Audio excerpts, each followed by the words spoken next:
The Human Language Series was funded by the National Endowment for the Humanities, the National Science Foundation, the Annenberg Foundation, the Arthur Vining Davis Foundations, the Corporation for Public Broadcasting, annual financial support from viewers like you, the National Institute of Mental Health, the Geraldine R. Dodge Foundation, and these additional funders.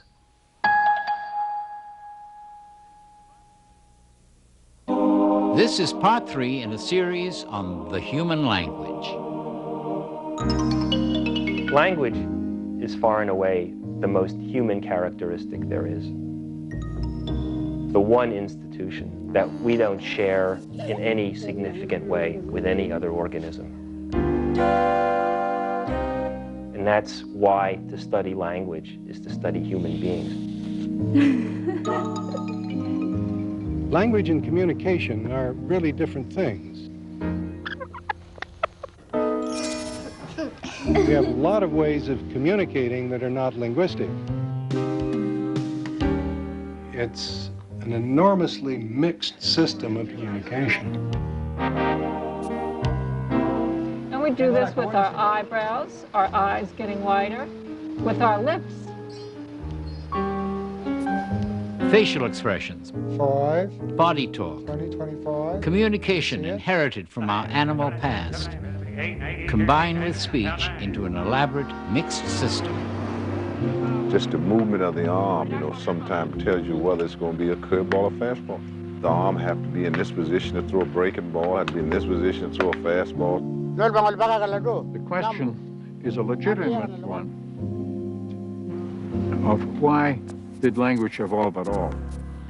Without modern language, you wouldn't have human beings. How did our species evolve the means to put it all together?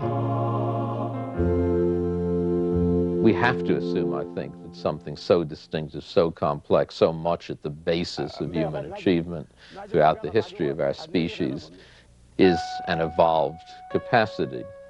There is a single grammar that governs the way we are.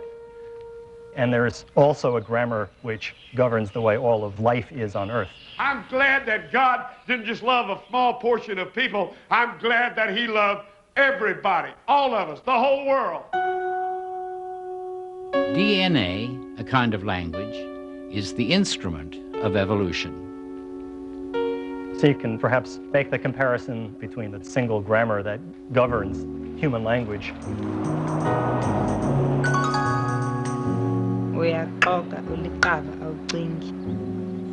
And the single grammar that governs life on Earth. We can abstract away further to ask, what is language? And then the next question, really, I suppose, that arises when you think about human languages, how did we get it? Does it also spring from our genetic makeup? Or is it a construct that is the result of something else?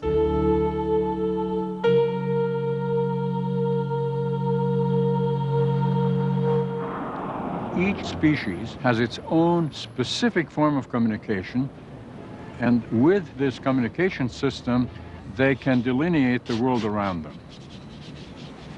Okay, kids. This is a male fiddler crab. What do you think he does with this large claw? Well, he waves it and tries to attract females. That's a good form of communication, isn't it? All animals communicate in some form or another.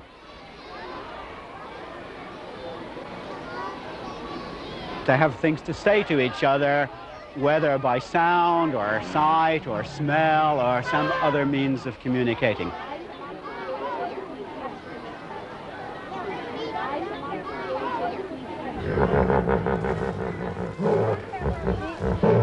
Moths communicate by color and odor, and male moths can detect female moths over miles very often when the female moth is giving off a very powerful scent. Other animals communicate, like these elephants, by sound so low in frequency that we don't usually hear them ourselves. You're all very, very beautiful. Yes, you are. The essential properties of human language are not shared by other communication systems. Rather, the elements of the communication systems are signals, really, keyed to particular needs, wants, or whatever. Signals surely existed before language. The prices are communicated away from your face. 1, 2, 3, 4, 5, 6, 7, 8, 9. This is the symbol for 10, 20, 30, 40, 50, 60, 70, 80, 100 contracts. A sophisticated form of an inherited animal system.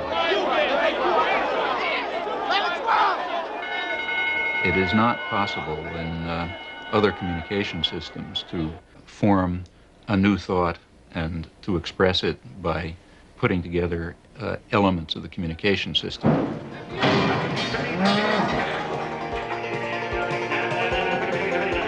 Quick thoughts, but not new ones.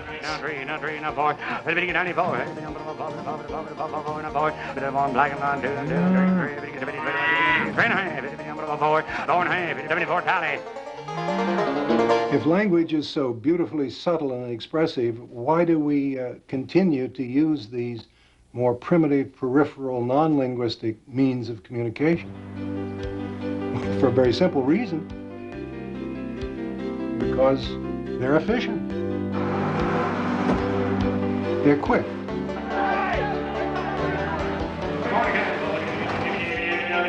Hello. I haven't done anything yet, and all of a sudden, I hit the brill of my cap. I've hit the key or the indicator. Now I want to give the hit and run. 1, 2, 3.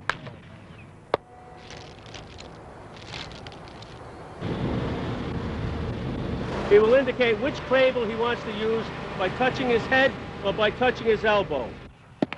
We played an entire season one time, and we had all these signs. And nobody could ever get them, except our team. They were very simple. As you remember, I said when I clap, that ends the sequence of signs. But what we did, we would give the signs, and we would clap. One was a take. We'd give the sign. We clapped twice. That was the bunt. We'd give the sign. That was a hit and run. It was the claps all the time. Nobody was watching the claps. They were all watching the signs. You secure everything, and the most important signal is this, and it means he goes to lunch. So long. But it's very doubtful that even the elementary capacity for referring to something, possibly even the capacity to point to things, even those elementary capacities have not been demonstrated to be available in other organisms. Dogs don't care where the finger is pointing.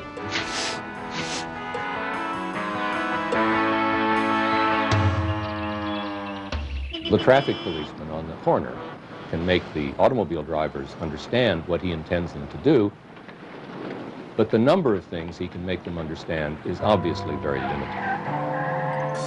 A baseball coach can tell you to steal second base, but he can't order a pizza with his signaling systems. He can't talk about the past.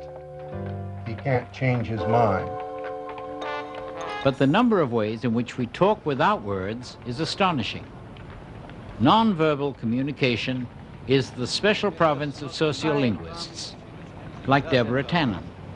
This is my laboratory. As a sociolinguist, I want to know how people use language in their everyday lives. Some people point out that in communication, if you're facing somebody, the nonverbal can account for as much as 90% about what's being communicated. In other words, people are getting impressions from a lot of things other than the words that you use. We're communicating by the way we dress, the way we stand, the way we style our hair. That's what I'm looking for. You said it, you will. The way we walk. I'm interested in how language is used in social interaction, not like studying grammar or the history of language. It's everything about how you say what you mean. And one study that I did was how women and men, when they talk to each other, how they stand. What I noticed about the way these two men were talking is how they're not facing each other head on. What they're What they're doing is kind of standing side by side looking at the world. And that's exactly what I found in my research. Boys and men look at each other, but it's sideways. But if you see women talking, they're usually like this, facing directly.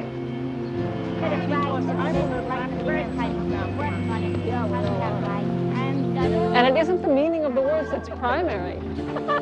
It's everything about conversational style, how we say what we mean.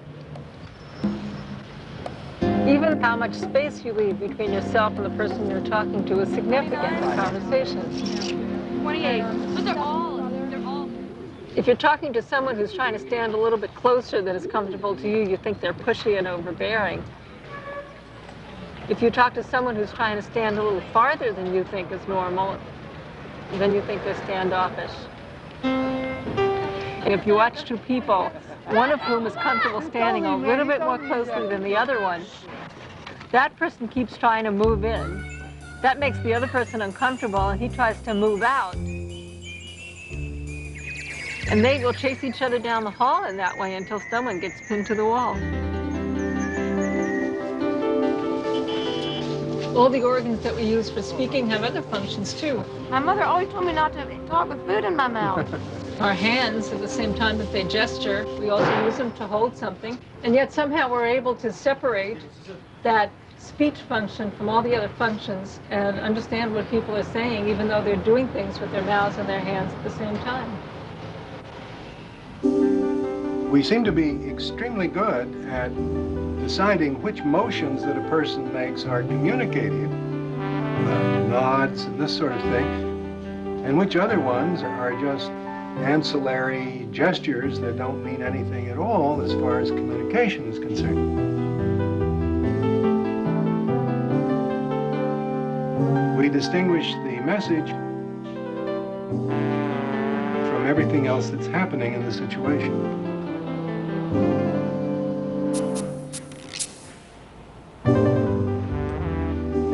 Some gestures seem to be universal, and others seem to be specific to a culture, area, or a language. For example, in Tlingit, the Indian language of Alaska that I work with, to say, "come here," you go, "ha-gu, ha-gu." And you can compare that with our English, "come here," or with Japanese, "kite kudasai."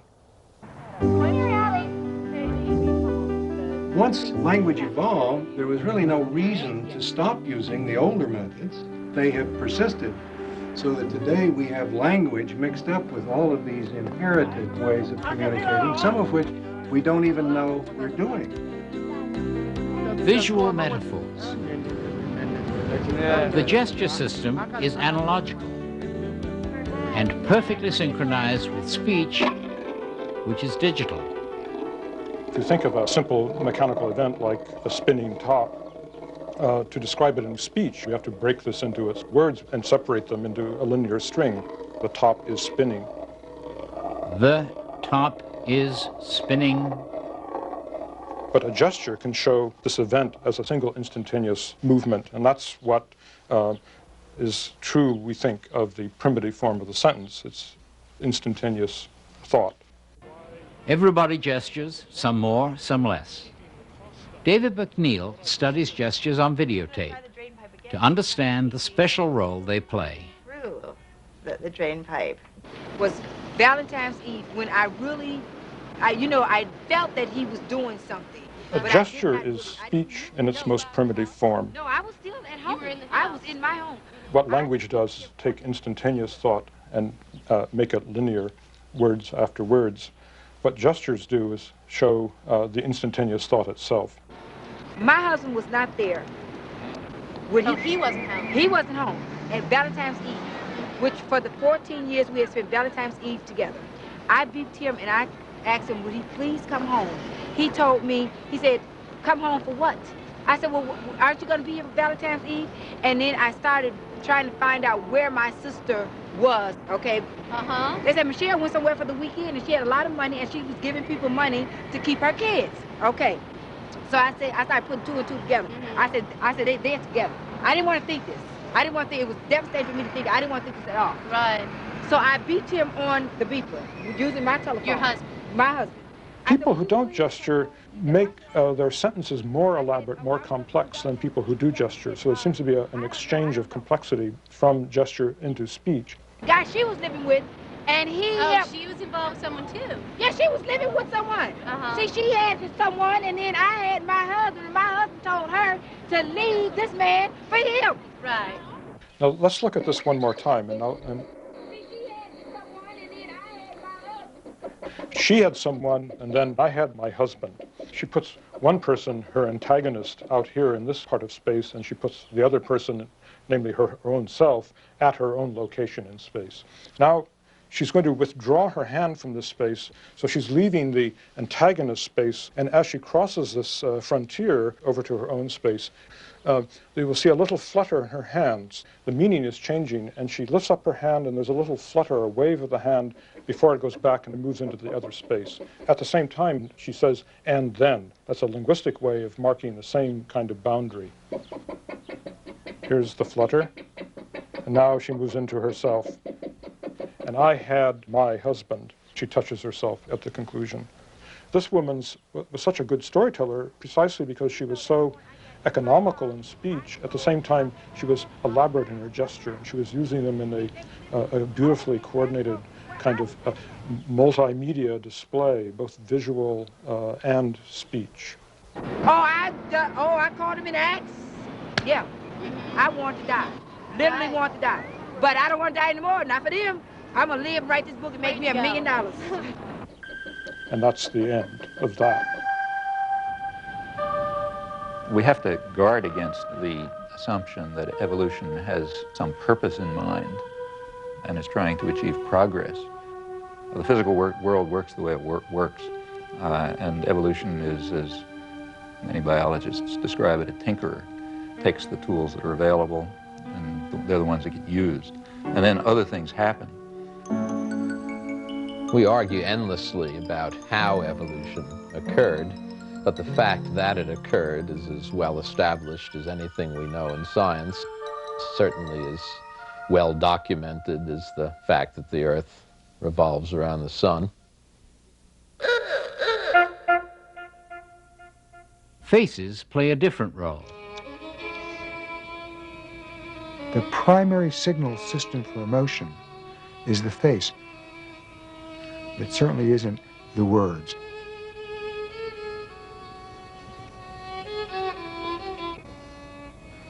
You can show on your face the feelings you're having, which you may be trying to put into words.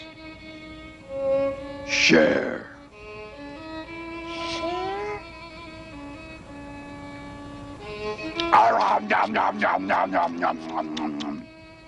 Or not putting into words.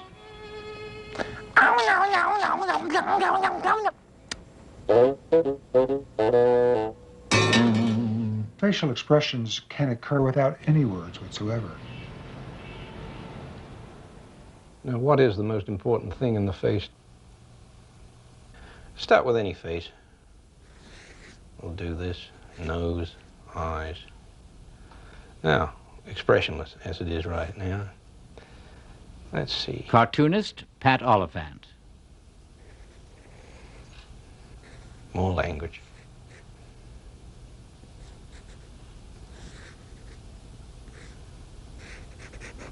Anger. Hunched anger. What do we concentrate on with expression? Some people say it's the eyes, some people say it's the mouth. I think it's a combination of everything, and if you can mix hands in with it, that's all the better. 3 drinks later. Same mouth, different language. Disappointed. Cupping his hands, head in his hands. Let's try a smile. He's heard something that pleases him about somebody he doesn't like.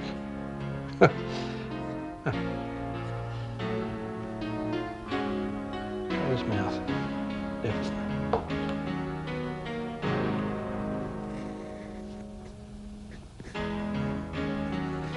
Much gentler expression. A 1-2. Now pull in the 4. Keep the 1-2 up. A little more 2. That's good. Now open the 5 wide. we developed something we call a facial action coding system. It's basically like a musical notation system, but for the face. It allows you to dissect, without taking off the skin, any expression and reduce it to the muscles that produce the expression. A little more 5, a little more 4. That's very good, that's a fear expression. Using this, we learned the answer to such questions as how many different expressions can a human being make? More than 10,000. How many of those have anything to do with emotion? 2,000 to 3,000.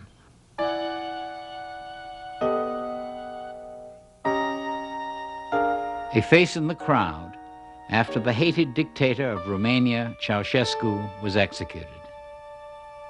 Faces can say more than one thing at a time.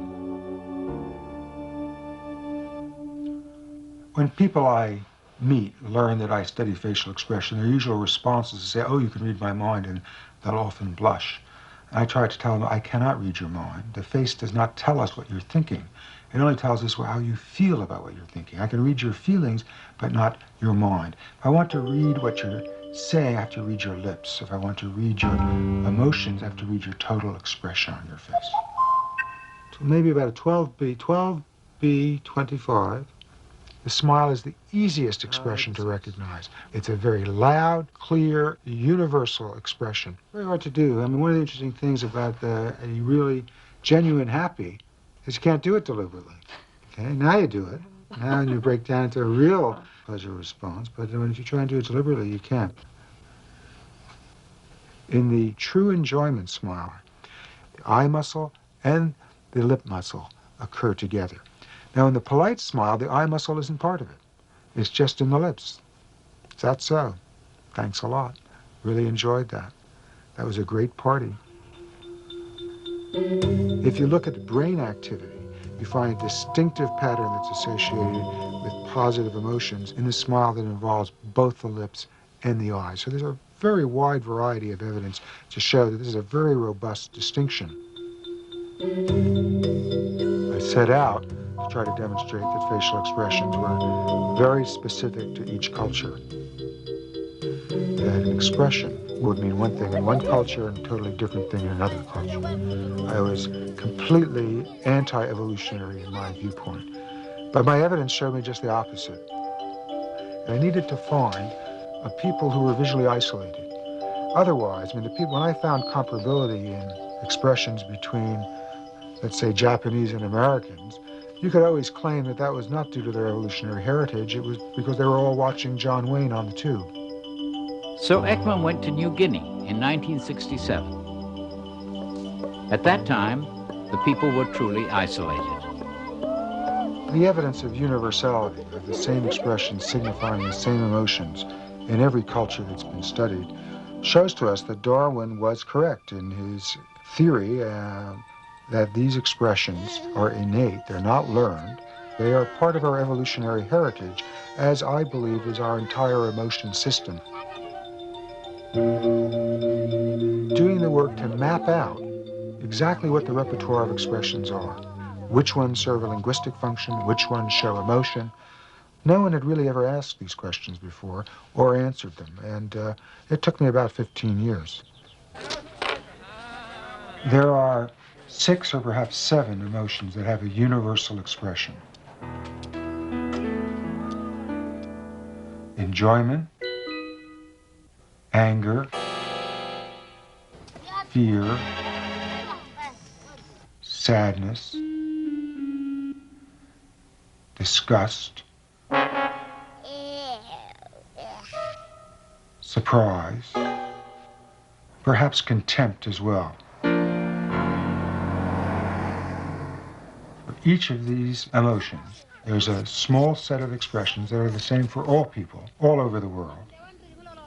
Darwin's argument is these universal gestures could only have been functional in a previous mode of living that might have characterized not only the human past, but a more distant animal past, but couldn't possibly have that same meaning today. For example, we get very angry, we snarl, we go like this, and we raise our lips in order to expose our canine teeth. which many of our ancestral kinds of creatures do, and they have big canines, and it makes sense. But we don't have big canines, so this can only be the retention of what was once an adaptive feature. Likewise, Darwin says when we get startled, we go like this. We rear back our hands to be ready to respond. We open our eyes as wide as we can. We open our mouth and breathe in so we can get signals of odor as well. Now, most dangers to which we're exposed today don't really require adaptively that kind of response. It's an old inherited reaction. You can tell whether someone's thinking from their face, but you can't tell what it is they're thinking. You may be able to tell how they feel about what they're thinking, but not the content of the thought. There's no way in body language that you can convey exactly 27 minutes and 13 seconds after 4 o'clock. For those things, you've got to have words. Honorificabilitudinitatis. We could gesture, roll over. But how are you going to gesture? I'd like you to roll over tomorrow. My dog rolled over yesterday. I'm imagining rolling over. A limitless number of ways that you could modulate that idea can be expressed verbally and really can't be expressed non-verbally. You can't even state a simple fact in gesture, like, I had eggs for breakfast. What biological event could have created this? Well, the biological event was the creation of grammar. Syntax, this extraordinary ability that we display in language to create an infinite number of sentences. It's my birthday. The ability to say in one moment, eat me, and a moment later to say me eat. Negative statements can only be made in terms of language. You can say that something will not take place, something is not going on, something did not happen. There's not a giraffe standing beside me. And to put it in another way, as Bertrand Russell once said, however eloquently your dog may bark, he can't tell you that his father was poor but honest. The biological event that must have happened to create speech was somehow the linking of sound and meaning. But think about it. No two things are more different from each other than sound and meaning.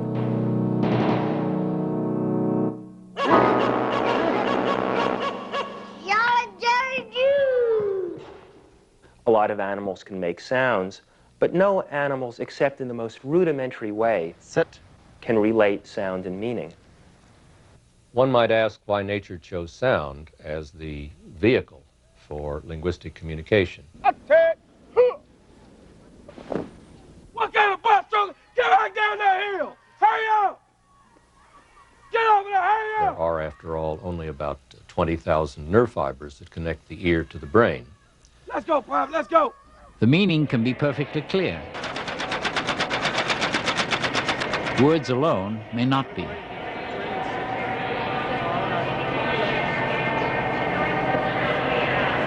Tap on 3.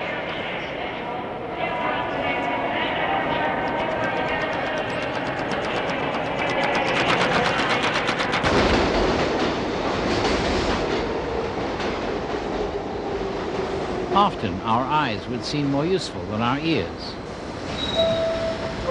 The ear, after all, is a much poorer organ than the eye. The ear is a narrower and shallower channel.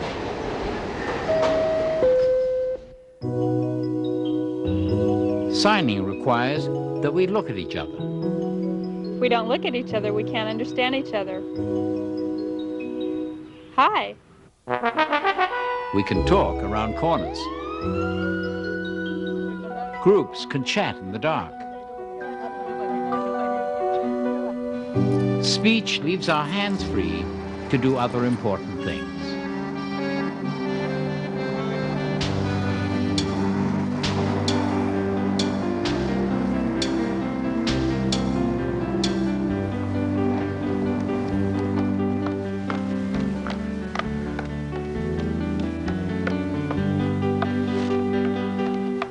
pretty amazing. Requires a lot of coordination. Almost as much coordination as you need to speak a human language. What's going on inside your mouth every time you talk requires at least as much coordination as that.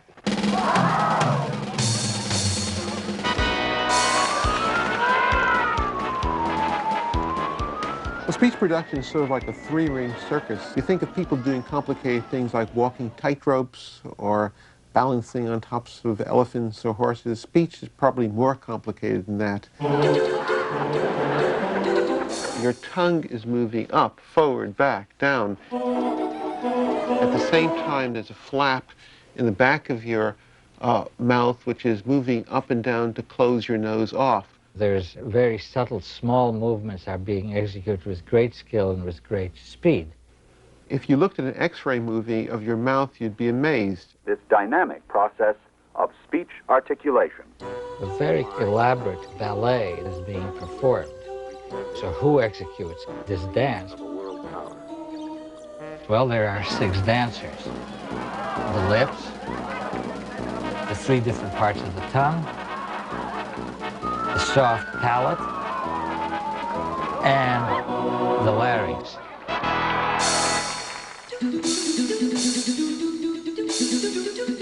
Your lips go in and out, and the size of the hole of your mouth has to be adjusted precisely to produce any vowel or consonant. Each of these 6 dancers is capable of performing, say, 4 different dances. If one dancer alone is active, well, then there'll be 4 different dances that you can choose from. If 2 of them are active, well, there'll be 4 times 4 different dances. And 6 dancers are capable of performing 4 to the 6th. If each dance were a sound, then the total repertory is of the order of, say, some 4,000.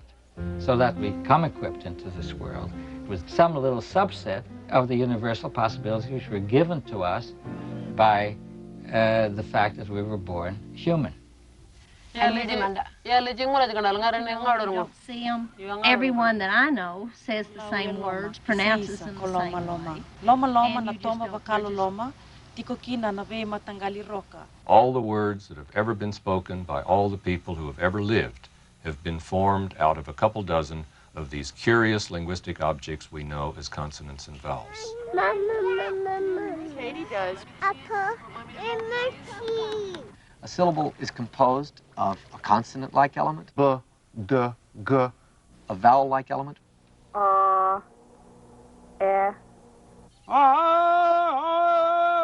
The vowel carries the sound. It can be sung, it can be shouted, it can be sustained. Now, without vowels, it's impossible to speak. And when people are shouting out from the hill down into the valley, it's the vowels that carry a really heavy load there. Any of us can make 50 possible vowels if we have been brought up in the right kind of place to do it. I can say vowels like E, E, E, E, E, E, E, A, O. I can go on doing this. U, U, E, E. I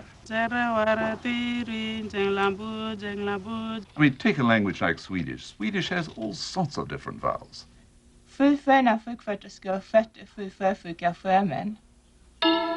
Nevertheless, it turns out that the languages of the world as a whole tend to use 5 vowels as the most common vowels. In fact, 1 language in 5, roughly, of the languages in the world uses just the same vowels as, say, Spanish. The vowels? E, E, A, O, U. Oh, A, E, I, O, U. A bird. Bird. One of the rarest vowels in the languages of the world is the vowels that Americans have in a word like bird, if you'll pardon my saying it as bird. Bird? I, of course, think the word should properly be pronounced as bird. Bird. Bird. Bird. Bird. Because this is a very rare vowel. It occurs in less than 1% of all the languages of the world. Bird. Bird. Bird. Bird. Bird. Consonants are ways of turning the vowels on and off. If you say a vowel like ah, it's open. A consonant like bu, it's closed. The epitome of patatonis. We go from closed stage to open stage, closed stage to open stage, and there's this alternation of closing and opening, which underlies all speech in all languages. The ability to do this is unique to language and to human beings. Some languages alternate less than others. Czech has all kinds of consonantal groupings which are impossible in English. For example, a name for ostrich in Czech is pštros. That has 4 consonants at the beginning. An example from English would be the plural of the fraction sixths. So we say 3/6, 4/6. So we have 4 consonants in a row. And 5/6.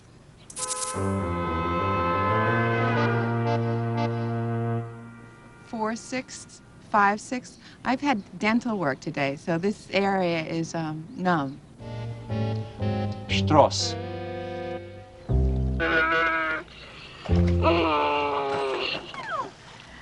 These are squeals being produced by a baby.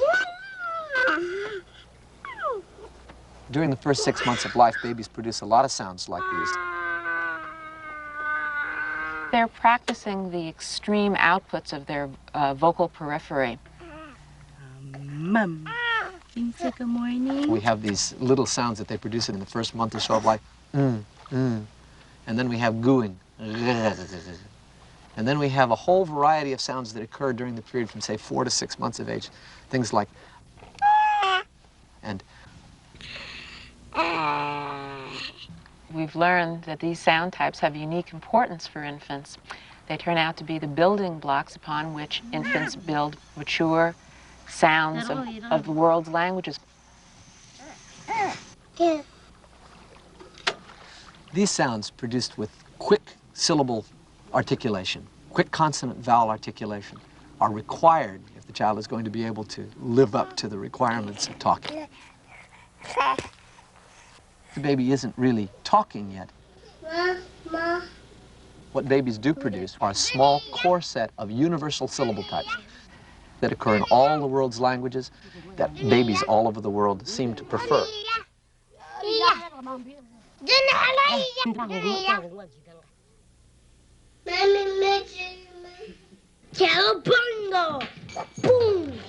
Producing consonants and vowels and perceiving them is an aspect of our biology, a very fundamental aspect of our biology. If you don't produce syllables, you're not talking a natural language. Consonants and vowels are made for each other in the sense that they can be co-articulated.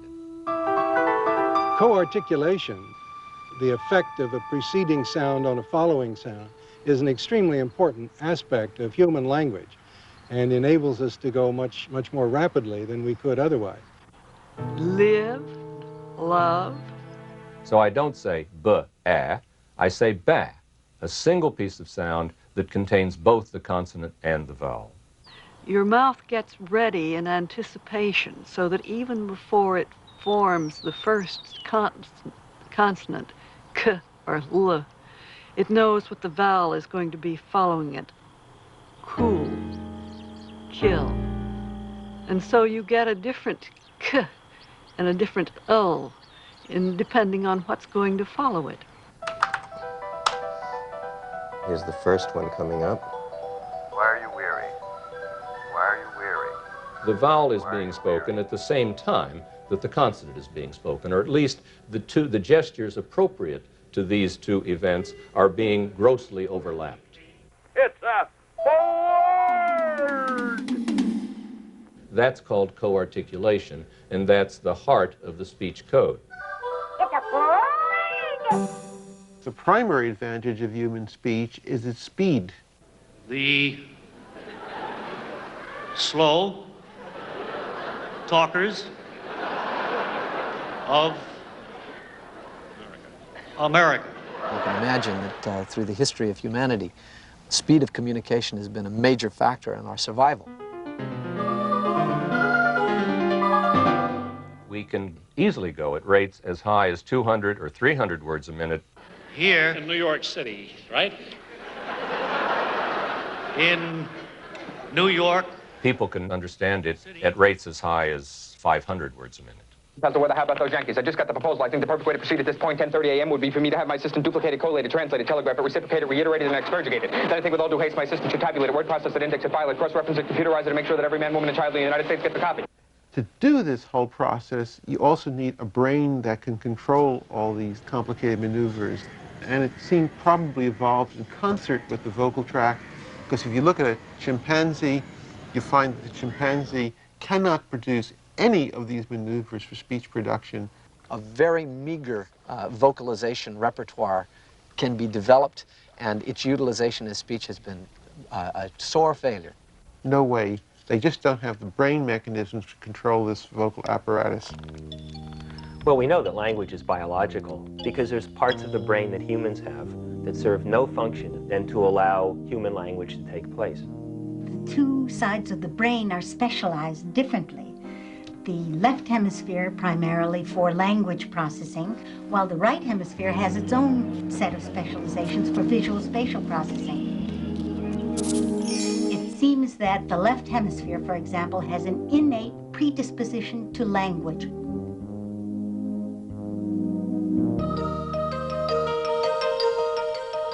Whatever the form that language takes.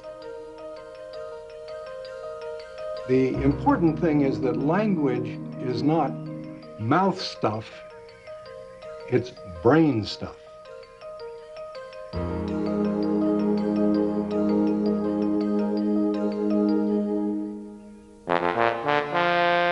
The larynx is sometimes called the Adam's apple. It's this little thing that sticks out here and goes up and down as you swallow. The larynx has the vocal cords, and they're very complicated structures of muscles and ligaments. And though they're complex, what they do for speech is pretty simple. What they do is this. Like musical reeds. And that's what the vocal cords do. They open and close, producing puffs of air, only much faster. They convert the steady flow of air from the lungs, which you cannot hear, into very, very, very loud sources of energy. And that's why animals have larynxes, because it gives you the ability to make loud sounds efficiently for communication.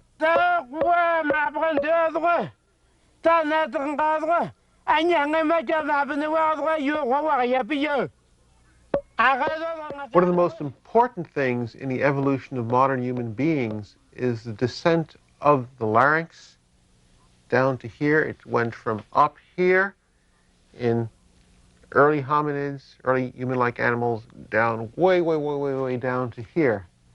If you have this kind of arrangement that fossils in Neanderthal had, with your larynx right up against the nose, you can't make the sounds that this guy could make, like e's and oo's and cuz and guz, that are inherently more distinct.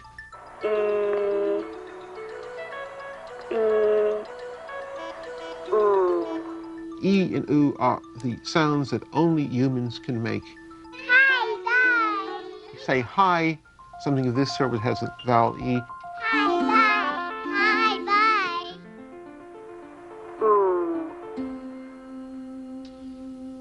I do. Place the ring on her finger, Michael. The descent of the larynx is not without great cost, so it must have been very important from an evolutionary point of view that the vocal tract have a larger space. Because for the first time, when the larynx descends, the young infant faces the possibility of choking on food. The vocal tract of a human infant is a little like that of a chimpanzee in the sense that the larynx is very high. The descent of the larynx occurs between months 2, 3, 4 of the first year of life. The very young infant can breathe and swallow at the same time. Once the larynx descends, this is no longer possible. In all other animals, food goes in one way down to the stomach, and air goes in another way, and the paths don't cross. Find a belly button with my other hand, make a fist. Now I'm going to pull up towards her chin 6 to 8 times. 1 and 2. So with one common path for food and air down to the larynx, allows us to speak, but it also causes a serious problem. 1 and 2 and 3 and 4, and out it comes. Okay? It lets food lodge in our larynx if we aren't really careful as we swallow. And once this happens, you choke to death. You're going to choke for me? Give me the international sign for choking. All right. What's the first thing you'd say to him? Choking? Good. No. All right. So you come in and you stand behind him, 1 foot in front of the other. All right. Let's go. We're the only animals on Earth that need to do a Heimlich maneuver to avoid death. 6 to 8 times. 1 and 2, 3. Out it comes. Great. Why would you take a risk like that? The only reason I can imagine is that it gave you an enormous advantage over the other species that you were competing with to be able to make this wider variety of sounds. There are literally thousands of possible different speech sounds. Of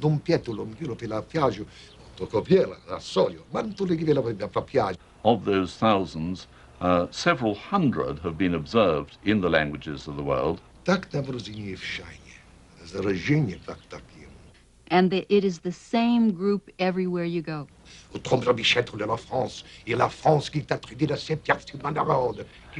the average language only uses about 40 different sounds or something of that order. Each language picks a few sounds from the same small group of hundreds out of a possibility of thousands. Even a strange-sounding language like Eskimo only seems more different than it really is.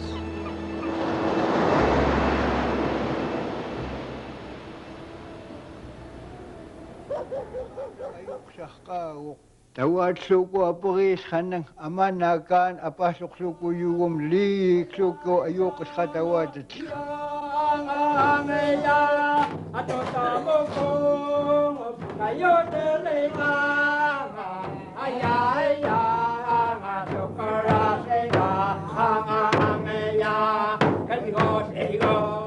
There are some sounds that we make in which air comes out through the nose.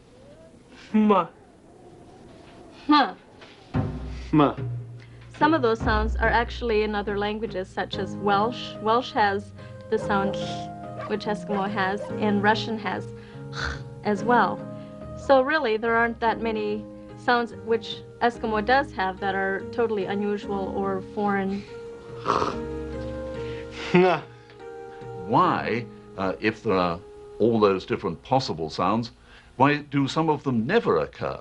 Let's think of some of the things that never occur. For example, something that most people can do is you can whistle. You can go, but no language goes, e, ah, oo. That just sort of doesn't occur as a possible language sound. There are lots of other things like that. I mean, most of us can go, blah, blah, blah, blah, blah, blah, blah, blah, blah. Again, that doesn't occur in languages. You can make all sorts of curious noises that don't occur. They just don't happen.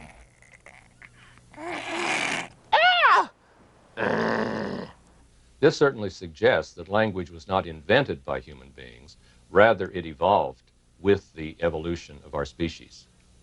You could just as well make a sound in a human language by doing this, a bottom teeth to the upper lip, as doing it the other way around as we do with F and V. No human language does that.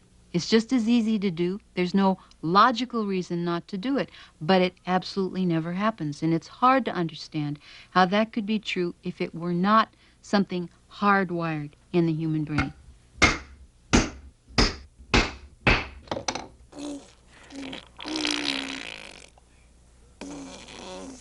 The raspberry.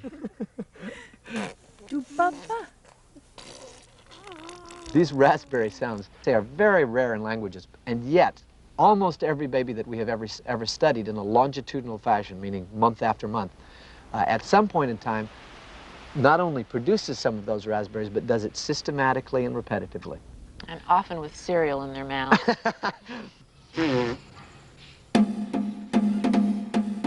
Unusual sounds do show up in some languages. In my language, which is Xhosa, we have 3 click sounds.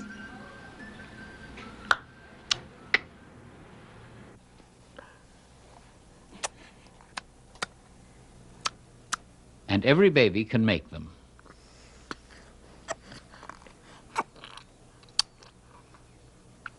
Or when you get really upset, you say. Numbers of African languages use clicks. This is my friend Mazisi, who's a Zulu poet, and we're just trying to find out about the different click sounds. Can you give me a poem or something where you actually said those kind of sounds? Ngake ngambona ungqongqoshe engiqabula kuzo zonke izihlathi ngabe sengazi ukuba ngiyomcabanga njalo njalo.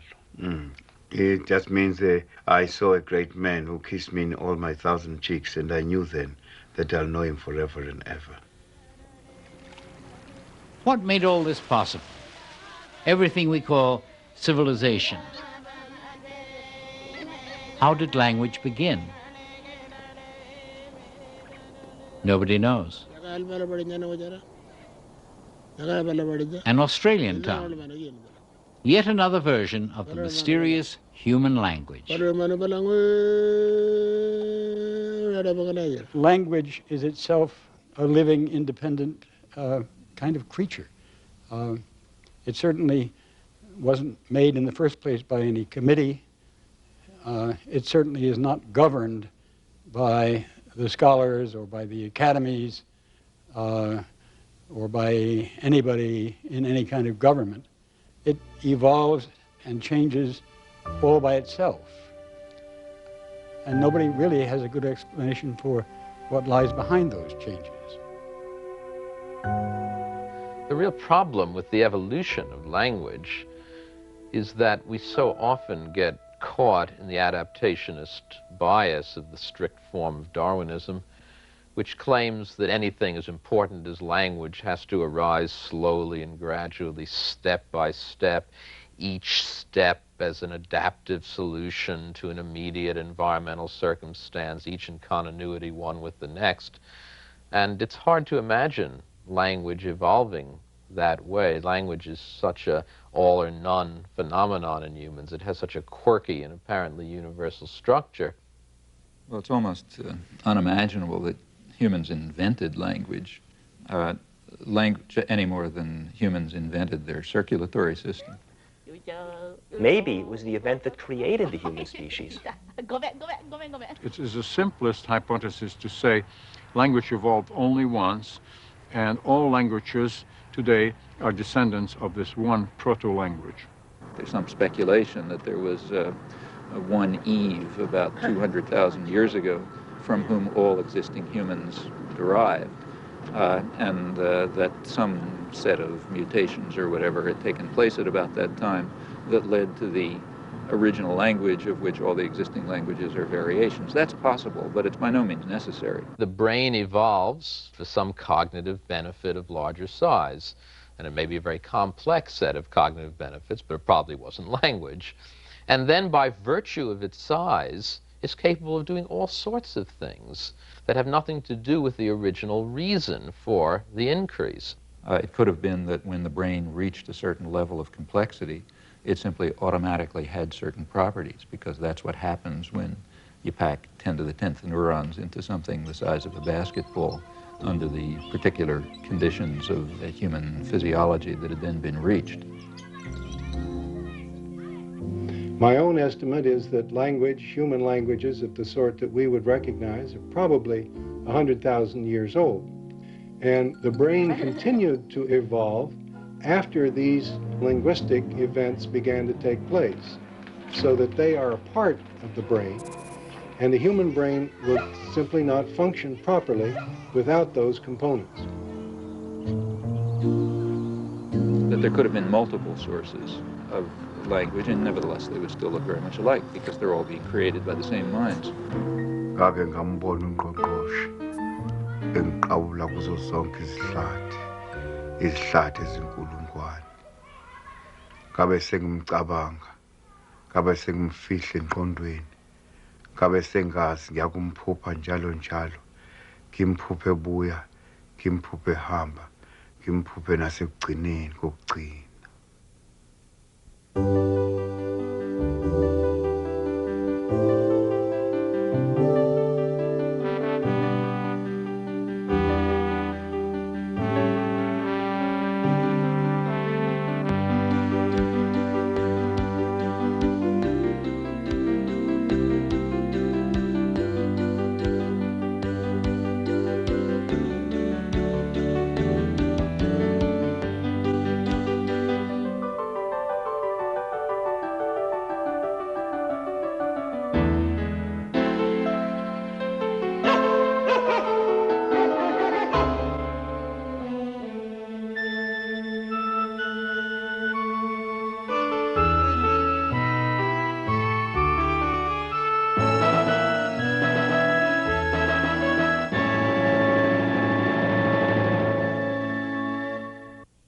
The Human Language Series was funded by the National Endowment for the Humanities, the National Science Foundation, the Annenberg Foundation, the Arthur Vining Davis Foundations, the Corporation for Public Broadcasting, annual financial support from viewers like you, the National Institute of Mental Health, the Geraldine R. Dodge Foundation, and these additional funders.